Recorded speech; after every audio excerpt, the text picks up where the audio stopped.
Bienvenue dans cette nouvelle édition du QG News. Voici les titres. Situation alarmante en Libye. Le pays est toujours en proie à des violences. Parallèlement, 2 réservoirs de carburant en feu menacent Tripoli, la capitale. Propagation du virus Ebola. Après la Guinée, le Libéria, la Sierra Leone, c'est donc au tour du Nigeria d'être touché. Le premier cas nigérian a été confirmé par le gouvernement. Et puis en Mauritanie, l'État a mis en place début 2009 le Centre national d'oncologie qui soigne le cancer. 5 ans après, la renommée de cet établissement en Afrique de l'Ouest s'est accrue. Où en est la Libye depuis la chute de Mouammar Kadhafi? Depuis 3 ans, le pays est plongé dans le chaos. Les combats entre milices s'intensifient au fil des semaines à Tripoli et à Benghazi. Les ambassades de certains pays ont donc pris la décision de fermer temporairement. Les autorités de transition libyennes ont sollicité l'aide de la communauté internationale pour rétablir l'ordre. Et une pénurie d'essence menace toujours le pays. L'approvisionnement est aujourd'hui un véritable calvaire. La fermeture de la plupart des stations provoque une perturbation dans le transport. Principale conséquence, différentes institutions sont forcées à l'arrêt. Amira Benjabala Jean-Pierre. La Libye fait face depuis plusieurs jours à une pénurie de carburant, les stations-service étant fermées à cause de l'insécurité qui règne dans le pays. Depuis le 13 juillet, les affrontements entre milices autour de l'aéroport de Tripoli se poursuivent en effet. Ce lundi marquait pourtant la fin du mois de Ramadan, célébré par les musulmans du monde entier. Une journée censée être festive, mais qui a été difficile pour les Libyens.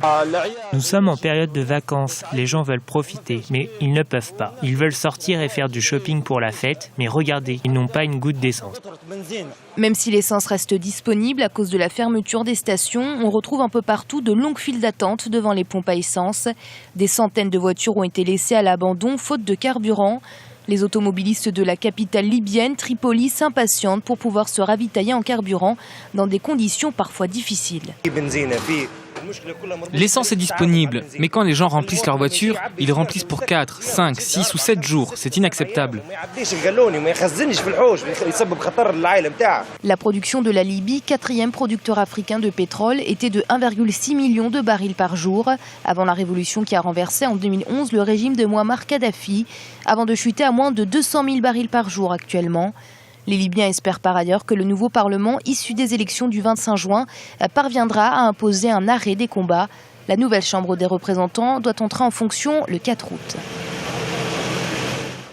Attaque dans la ville de Kolofota au Cameroun. Contrairement à certaines annonces, les otages, dont l'épouse du vice-premier ministre Amadou Ali, seraient toujours retenus en captivité. Selon un bilan dressé dimanche soir par les autorités camerounaises, 16 personnes auraient perdu la vie dans cette attaque qui n'a pas été revendiquée. Xavier Messé, directeur de publication du quotidien Mutation, revient sur les derniers événements. Écoutons-le.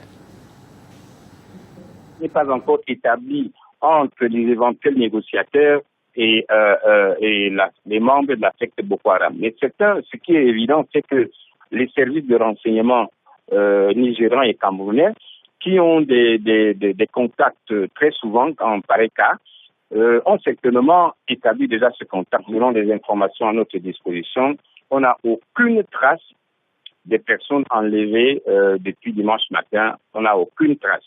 Est-ce que ces personnes sont en territoire camerounais, ce qui est très très peu probable?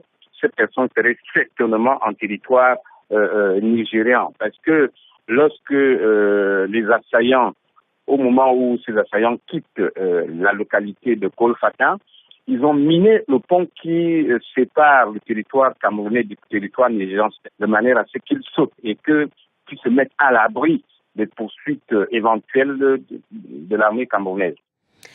Dans le reste de l'actualité, le Niger se prépare pour les prochaines échéances électorales. Le pays s'est doté d'un comité national chargé de produire le nouveau fichier électoral biométrique, en vue notamment la présidentielle de 2016. 14 mois seront nécessaires pour aller au terme du processus.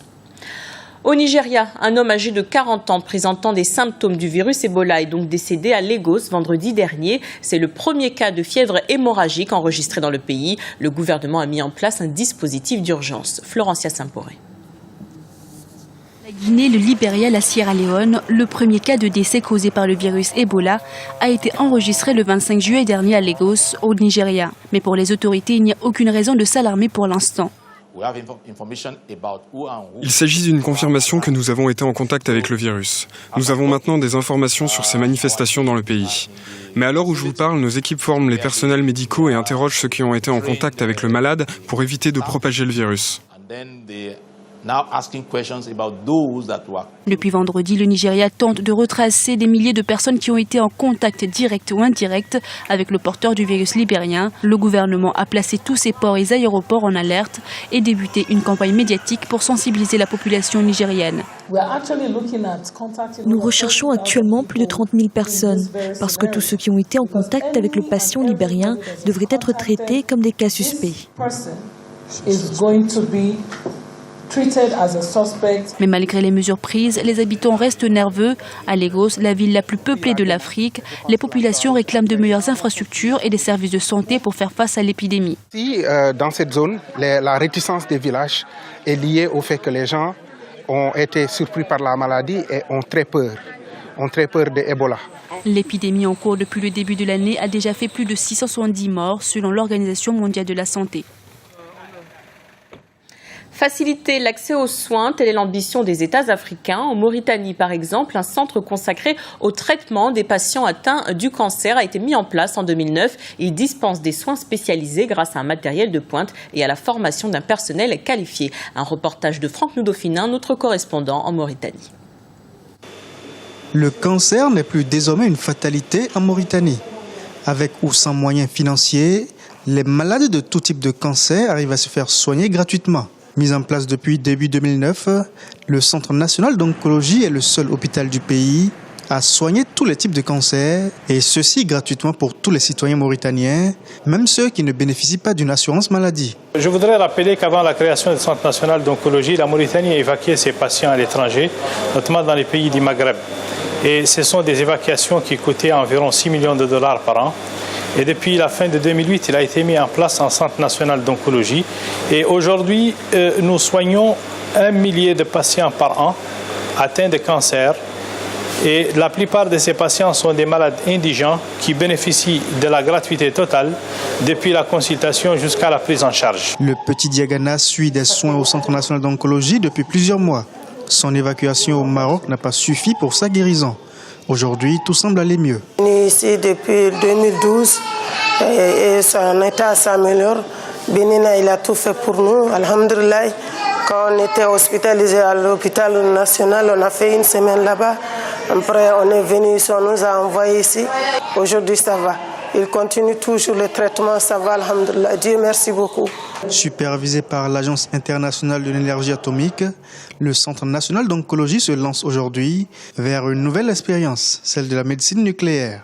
Le Centre national d'oncologie est équipé par un matériel qui lui permet de faire et le volet diagnostique et le volet thérapeutique pour le patient atteint de cancer.